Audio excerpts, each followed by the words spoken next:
안녕하세요. 비유로 말씀하시고 바다를 잔잔케 하신 예수님의 능력을 보여줍니다. 오늘 본문은 마가복음 4장 30절에서 41절입니다. 31절. 하나님 나라는 한 알의 겨자씨와 같다. 그 씨는 땅에 심는 것 가운데 제일 작은 씨지만 겨자씨 비유는 하나님 나라의 확장 또는 외적 성장을 강조하는 비유입니다.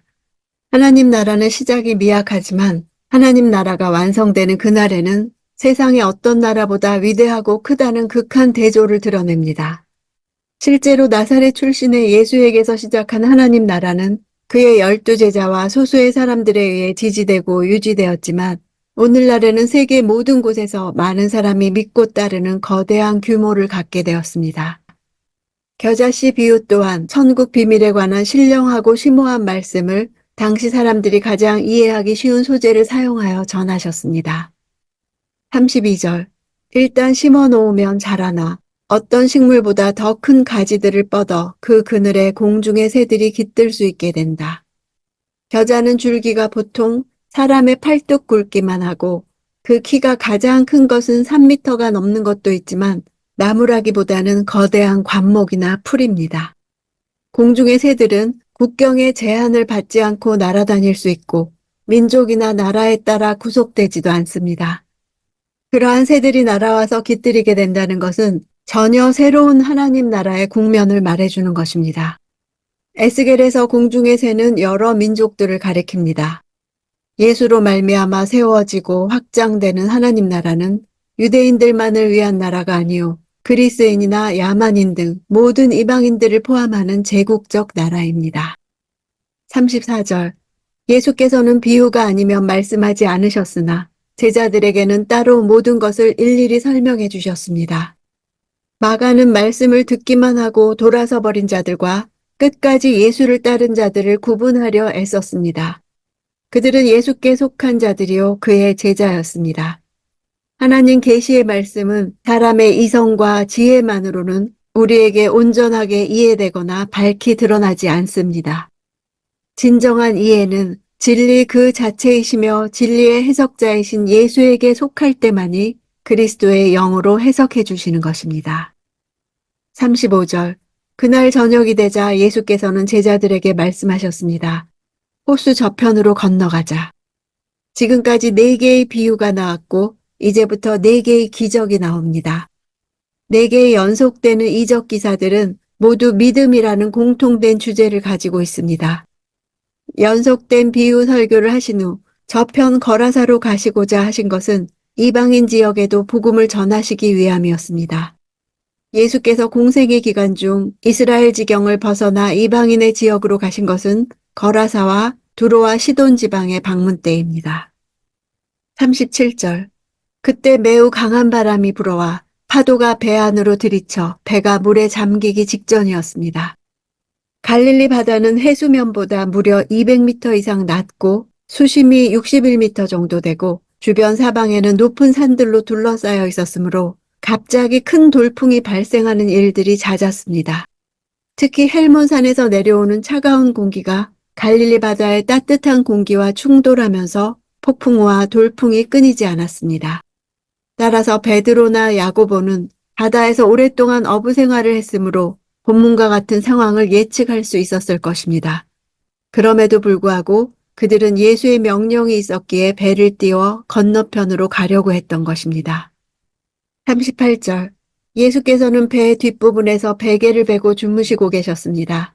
제자들이 예수를 깨우며 말했습니다. 선생님, 저희가 빠져 죽게 됐는데 모른 척 하십니까? 바다는 악의 세력을 상징합니다.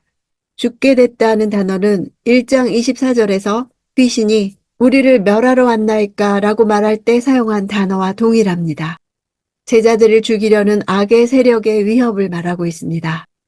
예수께서는 하나님을 온전히 신뢰하셨기 때문에 광풍 속에서도 두려워하지 않고 주무실 수 있었지만 제자들은 하나님의 아들이신 예수와 함께 있어도 물에 빠질까 두려워한 것입니다.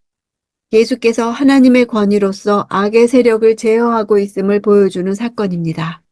마태나 누가는 주여라고 기록했으나 마가만 선생님이라 기록함으로써 예수의 제자들이 아직 자신들과 배에 함께 타고 계신 예수가 어떤 분이신지 제대로 알지 못하고 있었다는 점을 강조하고 있습니다. 39절.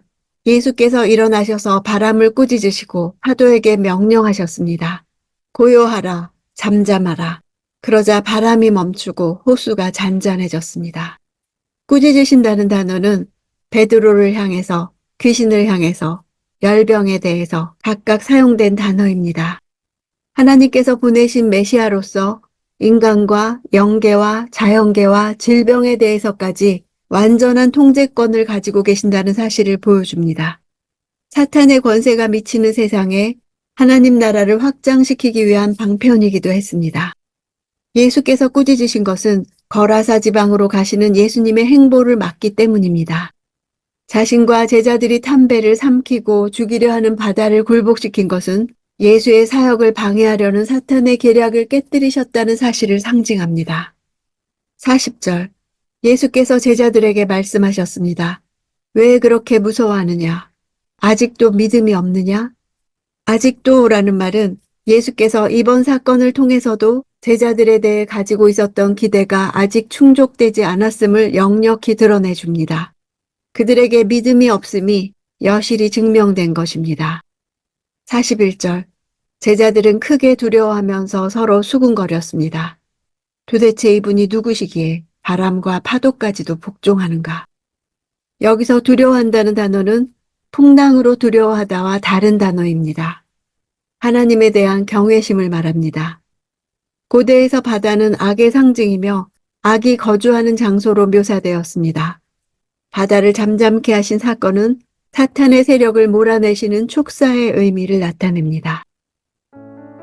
마가는 바다 위 풍랑 이야기를 의도적으로 구약의 요나 이야기와 거의 똑같은 방식으로 풀어나갔습니다. 예수님과 요나는 둘 다 배 안에 있었고 두 배는 모두 풍랑에 휩싸였습니다. 둘 다 잠자다가 사람들이 깨웠습니다. 두 경우 모두 기적적인 개입으로 바다가 잠잠해졌고 풍랑이 잠잠해진 후에 다들 하나님을 두려워했습니다. 마태복음에서 예수님은 요나보다 더 큰 이가 여기 있다고 하셨습니다. 내가 진짜 요나라고 하신 것입니다. 예수님은 요나처럼 풍랑과 파도를 향해 자기 몸을 던지셨습니다. 두려워하는 사람들을 대신해서 몸을 던지셨습니다. 죄와 죽음의 풍랑은 예수님이 몸을 던지신 후에야 비로소 잠잠해졌습니다. 제자들은 함께 타고 계신 예수님이 어떤 분이신지, 어떤 권세를 가지고 있는지 알지 못했습니다. 그래서 모두 죽게 되었다고 생각했습니다. 우리도 이제 죽었다고 생각할 때가 있습니다. 예수님에 대한 신뢰와 나의 목적지에 대한 확신을 잃어버린 것입니다. 눈앞에서 생명을 위협하는 폭풍만을 두려워합니다. 예수가 누구신지를 알아야 두려워하지 않을 수 있습니다. 내가 빠져 죽게 됐는데 모른 척 하십니까? 예수님이 나를 위해 어떤 일을 하셨는지 아는 사람은 결코 이런 말을 할 수 없습니다. 나 대신 풍랑에 몸을 던지신 분입니다.